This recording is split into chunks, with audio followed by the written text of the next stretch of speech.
மீன் வெட்டுற கடையே விடுவ மாட்டீங்க நீங்க.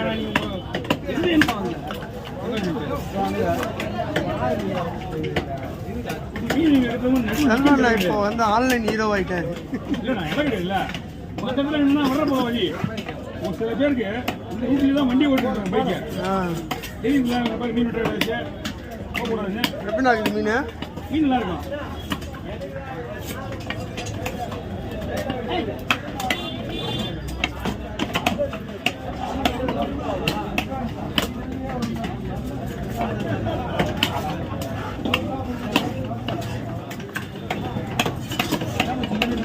யாரும்